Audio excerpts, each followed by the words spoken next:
We are joined by Chief Albert Luthuli's grandson, Sandile Luthuli. He joins us now via our video link. Sandile, thank you so much for your time this evening. Now, tomorrow surely is a big day for you as a family. Maybe perhaps you can just take us through some of the emotions you are going through as a family just a day before we hear this inquest.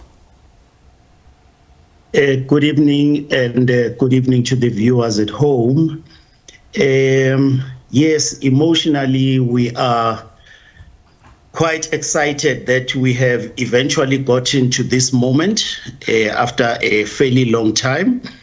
We are particularly excited for the two surviving daughters, my aunts, Dr. Albertina, as well as Thandeka Luthuli Cabashe, who will finally get to see this moment, at least the start of this inquest intended at unraveling the truth behind what really happened back on the 21st of July, 1967. And talking about what transpired then, I mean, this took place 57 years ago. And, you know, your grandfather died in a very tragic manner. As a family, what are you hoping to achieve this time around with the reopening of this inquest? Well, firstly, Mali, what we do believe as a family and broadly as the community of Groundville and his organization was that his was not an accident, as reported in that September 1967 inquest conducted shortly following his death.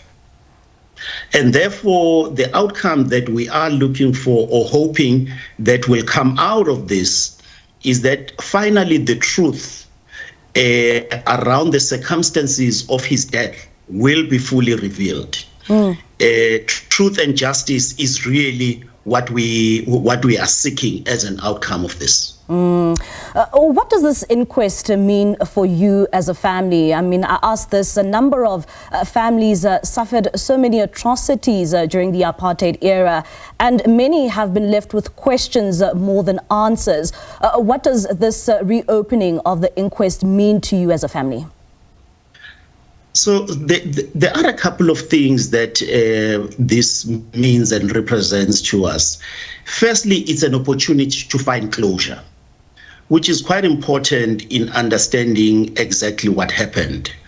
Over and above that, there is the matter of setting the historical record straight pertaining to the circumstances of our grandfather's death. And lastly, in setting that historical record straight, it's to debunk the myth around saying that you know, he was hit by a train. We have never believed that.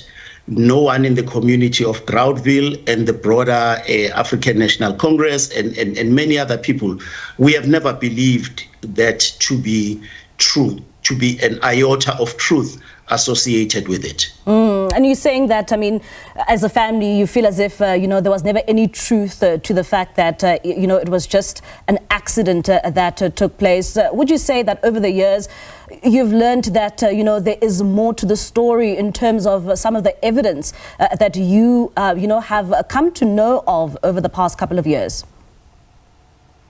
Indeed, and we hope that, you know, in the next few weeks as the inquest unfolds and evidence is actually being led and has been collected by the National Prosecuting Authority, that evidence will be presented and it will be in a position to refute some of the evidence that was led and conclusions reached by that September 1967 inquest I referred to earlier on. Are you prepared for any outcome in this matter? Indeed, inquest can go either way, you know. However, we do believe that this time around, we have an independent body, an independent and neutral body that will be able to actually unravel the truth. We do believe that that 1967 inquiry was a whitewash intended at not painting the apartheid government at the time in any bad light. And therefore, this myth that it was an accident was perpetuated under those circumstances. All right, Sandile, thank you so much for your time and, just giving us an insight in terms of what you are going through as a family right now.